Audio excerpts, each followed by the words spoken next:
I am woman phenomenally. Phenomenal woman? That's me, Maya Angelou. Welcome to this segment of the Afrocentrist podcast, The Woman, Her Story, and Her Impact, where I get to speak to women from across the globe, sharing their stories and how they are impacting their world. Coming to you every Wednesday, 4 p.m. GST. Of course, with your favorite show host, the energetic EJ. So make it a date with me every Wednesday. The Afrocentrist Podcast, proudly African. Hi guys, and welcome to this episode of the Afrocentrist Podcast, The Woman, Her Story, and Her Impact. My name is Ejiro Sakede, aka The Energetic EJ, and I am delighted to have you here one more time. Welcome to season 5 again. Yes, I told you this season is hot. Thank you to everybody who sent in their feedback. Because of you, the content is better. And I hope you're going to tell your friends and tell the other friends to join us on the podcast, okay? So today I have a beautiful woman all the way from Abu Dhabi. And guess what? She is a mom. A mom? Did I say a mom twice? She's a mom, an entrepreneur. She's an author and a coach. And she has been in the UAE for 21 years, going on 22. My God. So, want to find out how she's been able to do that flawlessly, maybe. We don't know. We're going to find out, right? But then want to find out how she's done that and especially how she's currently impacting her world. Today I have on the show, Marcia Mcleod.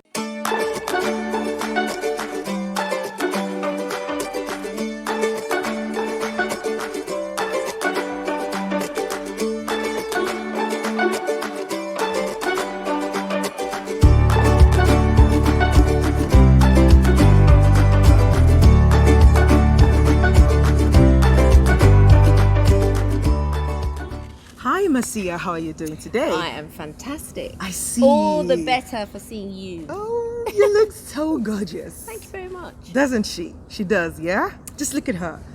Would you believe, I know she's going to introduce herself in a bit, but would you believe that she's the mom of a 25-year-old? Her oldest is 25. Gosh, I want to be like you when I grow old. Black doesn't crack. Ah! Did you hear that? Don't tell anybody. Black don't crack. Okay, good to have you here. Great to be here. When I heard a little bit of your story, I'm like, this is the type of woman I want on the show. I want to hear your story. I want my audience to hear your story, but also to tell us how you're currently impacting your world. So we're going to start by, who is Marcia Mcleod? Wow, good question. Okay, so Marcia Mcleod is as you mentioned, a coach, entrepreneur, mom, and businesswoman. It wasn't always like that. I came to the UAE 22 years almost, with my then husband, one child, and a bag of hope. Whoa, wait, just pause there. 22 years. What was UAE like? Yeah, it was a sandpit. Literally. And of course I'm from the UK, I come from London, so very multicultural, hip, buzzing city, and I found myself here. There was nothing. Wow. And I cried consistently. What informed the decision to come over here? At the time my husband had employment, he'd secured employment, and to be fair, our daughter at the time was ready to start school, and it just seemed like a great opportunity. The plan was actually to save a deposit for a house, so we thought we'd come here, earn some of that tax-free money, and after 2 years we'll go back. Well, 22 years on, I am still here. Dubai has that thing, or it has that hold on people. People I'm just going to be in the UAE, I'm just going to work for a bit, 2 years, and I'll be out. And 8 years later, they're still here. Right. Wow. So what do you think is that factor? Well, having grown up as first generation Black British, my parents did the same thing. Okay, they came from the Caribbean in the 60s. They went to the UK, to the land of milk and honey. with the vision to make a better life, and of course found themselves still there 50 plus years on. So I can see how that happened, because of course we went on to have 2 and 3 children. Lifestyle was good, quality of life was good, and of course we could always go home to see our families. So this became home.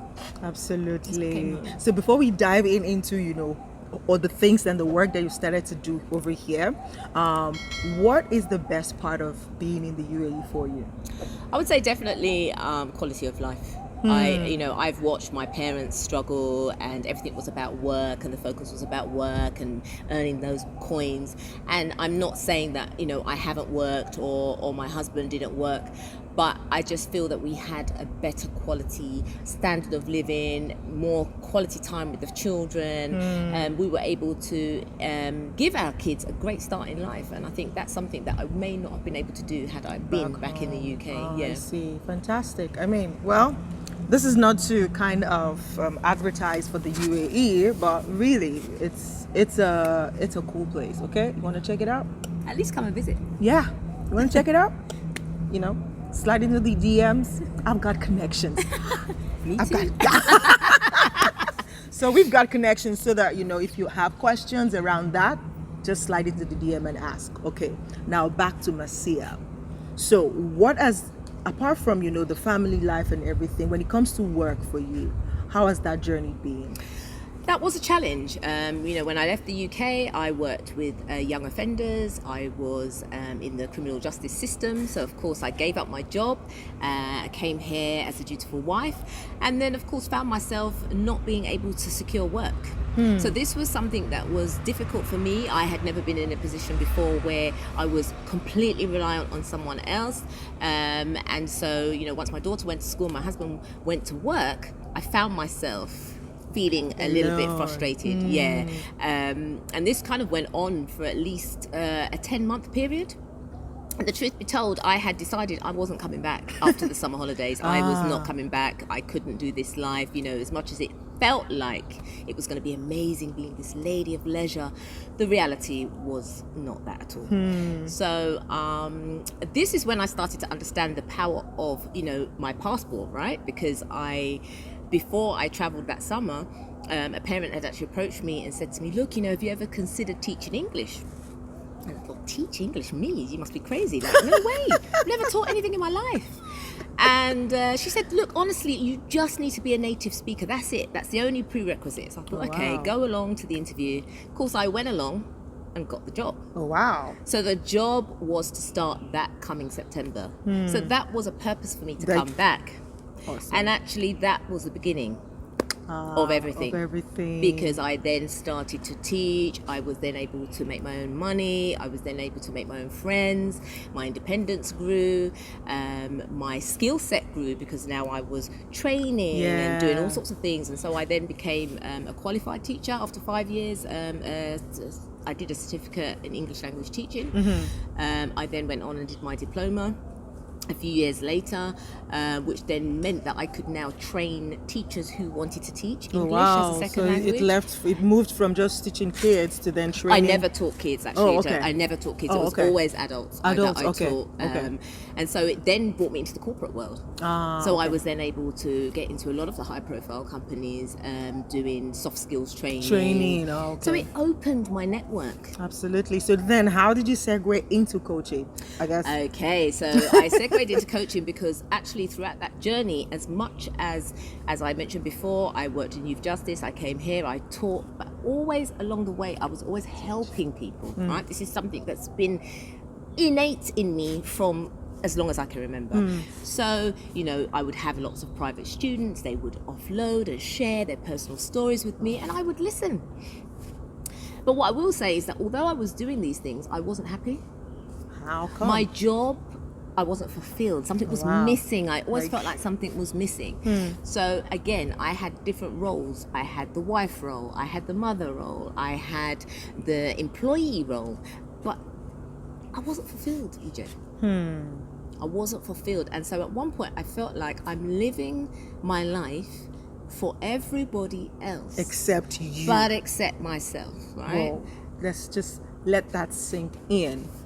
Like, does that strike a chord in you, especially you woman, sis, babe, does that sound like you right now?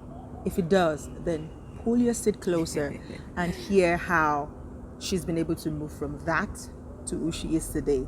Not just helping herself out of that situation, but also helping others to come out of that space of, why am I living for everybody except me? Right. How did you do it? It wasn't easy, is what I will tell you. You know, I was raised by very traditional parents. I, love my parents to bits. You know, my mum was amazing. I'm an only child, so of course, but, there was a lot of self-sacrifice. And so I feel that then became an expectation for me, that I now needed to sacrifice what I wanted in life. And of course I love my children dearly, but my children understand that actually I am an individual in my own right, and I also have to have a life, and I have to actually do things. And so I realized that by stepping into my power and being comfortable doing that, it's actually empowered them to support me, because they see that if I'm not doing the things that I love, I'm actually no good to them either. Exactly. Because I'm not in a good state, right? So I will say that I really reached a low ebb. I was severely depressed for a good part of half of a year. I think the depression kind of dipped in and out over a longer period, but there was a rock bottom stage, So around 2014, I really just said, I can't do this anymore. I don't like my job, I'm not happy in my marriage, I'm just not happy, generally. And this was hard because many people saw the alluring beautiful life that I was living, and so then I became this ungrateful person. Actually, what more do you want? What could you possibly want? You've got the sun, you've got the tax-free living, you have 3 children, you have a job. What more? But actually, there was something more. It. Yeah, they don't understand it. And you know what? It's not theirs to understand necessarily. But what I started to understand is that I wasn't alone. There were many other women in the same position, and I would even say maybe men find themselves in situations where they're not fulfilled, and that's not the fault of anyone else. So I would say that I understood. I did a lot of self-reflection. I started to do things like meditate. I started to journal. So this is where my writing skills started to hone in, because actually I was talking to others and they just weren't understanding. So you had to start talking to yourself. I had to start talking to myself. I had to start validating my own self and stop looking for that external validation. Love it. Because that was one of my major things, I think, that, I was looking for my happiness outside. So I was putting a lot of pressure on others, my husband, children, friends, to make me happy. And the fact is, if you're not happy with yourself, or you're not comfortable with where you are at within you, you're never going to be happy, because you're constantly going to be chasing. Comparison, we know, it's the thief of joy. We know this. Absolutely. So I had to stop looking at other people and where they were at and how successful they were, and I needed to go within. So that was kind of where it started. And then I realized that, and this was not intentional, but people, especially women, were inspired by me taking some bold steps. But it was, as I said, EJ, it was a lonely road also, because I lost a lot of friends. I lost a lot of people along the way. But of course, in order to have change in your life, something has to change. So I'm okay with that, I accept that. I also subsequently lost my marriage too. So sorry about that. No, thank you, no problem. But I'm at peace with that, because I understand that I had grown and I had evolved. And so again, it wasn't about him per se, it was about me and my growth journey. Okay, so at the end of I will just cut there, just to stay on that one just a little bit, is the fact that this happens. I think I've seen it happen a couple times, and most times it feels like it's with women. We are always on the lookout for growth, and so when you step into that place of trying to evolve, and it's now becoming like your partner is like, who's this person? I don't know this person, and what would you say to anyone going through that right now? Like, what would be what would be one word to encourage that lady? Like, because you can't say stop stop growing. No. You can't say stop evolving. Growth is inevitable, isn't it? At the end of the day, we have children. They have to grow. We have to grow. We cannot stay stagnant. Yeah? Without growth, there is nothing.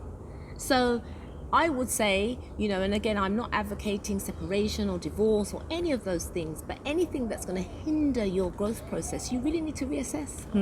Yeah? You need to reassess, because if it's what you want and you feel like, in my case, I was not fulfilled and I knew I wasn't fulfilled, and so no matter how much I masked that and pretended, and I was dying inside. Yeah. So even at this stage in my life, okay, things are better, but I don't have everything I want. There's always more. But I'm happy because I'm at peace with myself. Okay, I'm at peace, and I'm not searching for that validation and anything else externally. Yeah. So I would say just keep pushing, and I would say, trust yourself, trust your gut, because that never lies to you. Absolutely. Yeah? You know when something is wrong. Yeah. Yeah. Yeah. Well, so now it led you into coaching. What is coaching like for you? I love that smile. Coaching for me, it's something I love, I'm passionate about. And as I said, when I look back historically, I was always doing it. And so now I'm a qualified coach, but it wasn't necessary for me to have a qualification, because actually it's my experiences that I share with others. So when people are saying to me, oh my gosh, Marcia, you're so inspiring. No, I don't do this because I want to be inspiring. I want you to know that it's possible for you too, because it's the belief in myself that's brought me to this point. Okay? And so I want to encourage you to have that belief in yourself. So what I do is work as a facilitator. I'm not fixing the problem for them. Absolutely. No, I'm encouraging you to dig deep within you and to find the gems that are inside of you, because they are inside of you. Absolutely, absolutely. So what does working with you as a coach look like? Let's just go there, because now we're segueing into how you impact your world, because you've said it over and over again, like, this is you're not doing it because you're not living like, oh, I want to inspire people, but you are finding yourself living your best life, and that is inspiring people, and 100%. So that goes into the work that you do. But what does working with you look like? Well, you need to be prepared to do the work. This is the first thing. I am not afraid to say to someone I won't work with them if they're not willing to do the work, because at the end of the day, as I said before, I can't fix you. Okay, I used to think I could fix everyone. I realize I can't fix anyone. I can give you the tools to help you to fix yourself. So this is an action-based approach, because you physically have to be uncomfortable with where you are at. And be willing. Right. So of course, it's not just a case of I want to coach with Marcia. No, you're going to go through some serious, rigorous questions in order for us to see that we are a match. And can I actually help you? Are you willing to do the work? Because, a lot of us say it. But actually, yes, we want change, but we don't want to do the work. We don't want to do the work. We don't want to do the work. So, I keep it real. That it's not all fancy and schmancy. No, we're gonna take it. We're gonna take it. We're gonna strip it back. It's gonna come back to the raw basics, because you are gonna have to look within. Yeah, because a lot of our issues are not outside. Yeah, they're within, and that's why I was able to say to you earlier, EJ, that the demise of my marriage, I'm at peace, because it wasn't about him. It was about me and where I was going wrong. So, I often say to my clients, if, something's triggering you, you have to ask yourself, what is that teaching you? What is it you need to learn? Because there's something going on there, right? Absolutely. And then when you learn and then you move from there, it just makes you a better person. And, 100%. And now you are able to, you're able to help others better. You're able to relate with somebody who's going through the same thing and help them say, hey, girl, this is how you do it. this is the way to go and all of that. And I'm so, I feel inspired already talking to you as well. You're such a strong woman, and I'm like, whoa. I mean, when I heard your story, I'm like, wait, what? And you look all beautiful. Well, like it's that's the thing, I'm gonna butt in there because so many people say, oh, you're such a strong woman. What is a strong woman? Well, a strong woman is a woman who doesn't break down. But I do break down, and that is something that I really want to, kind of drive home, because I know that people see me and they think, oh my gosh, she looks amazing, and she has it all figured out. And the fact is, no, I don't. There are many days that I'm in pain and I'm crying and I don't have the answer. This is the reality of life, and I don't hide that. That is something that I need to be in my authentic truth, because I think that's definitely helped me along my journey. This is it. Yes, sometimes it's glamorous, but I'm not having brunch every Friday and everything is okay. No. Absolutely. There are days I don't even want to get out of my bed because I don't have the answer. But that's what makes you a strong woman, because the thing is, when I say strong is you owning your everything. Yeah. The mess, the good, the bad, the ugly. Like, hey, this is me. Right. But a lot of women, I think even men sometimes do this, but we're here for the ladies right now. So, but a lot of us women, we are so good, or we've become so good at masking the pain, at showing up and saying and then sometimes it just lead into other nasty behaviors, like just trying to be in control of everybody around you just because you're trying to cover up your insecurities. Right. So please, just look at her. If you see her, seriously, are you not like, I want to be like this beautiful woman, right? But she's just telling you now that some days she doesn't have it together. So that means you're okay. That you don't have it together today does not make you an imbecile. Does not make you, like, what would I say now? Weak. It doesn't make you weak. You are strong and you are not alone. What would you say to women, opening up somehow? I know this is a difficult one for a lot of women to really open up and share their pains, because they probably have gone through betrayals, when they share with the wrong person and they got backstabbed and all of that. How would you, speak to someone, a woman who has been through hurt, and because of that, they've just built a wall around themselves and they are unable to just get out of that wall? I mean, that's a great question, because honestly, vulnerability is definitely the key. And I cannot expect someone to share with me if I'm not willing to share with them. 100%. And I'm glad that you asked that question, because that's definitely a place that I found my own self. I had shared things in the past, I'd been stung, but imagine if I wasn't willing to share now the power of my story, how many people I would not be helping. Okay, so what I would say is, of course, try to find someone that you're comfortable with. For me, it's about mutual exchange. So I am now not willing really to share with someone who's not willing to be vulnerable with me. And I feel that my connections are a lot deeper now because I am more willing to be vulnerable. I have let go of that guard, and so I would encourage women, to let that out, because it's actually no good. It's toxic to keep that inside of you. It's poisonous, okay? And it needs to come out, whether it's in therapy, with a coach, or with a good friend that you can trust, but it is no good inside.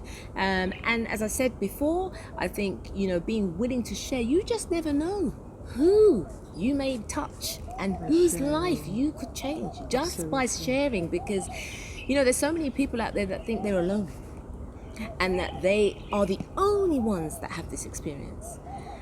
Many of us, and I found this along the way, and I'm still surprised when I hear, my God, so many women are struggling with the same issues. So why not share our experiences and support each other and help to push each other through? Absolutely. Rather than sitting alone in the corner and, struggling. Seriously, like, ask. Yeah.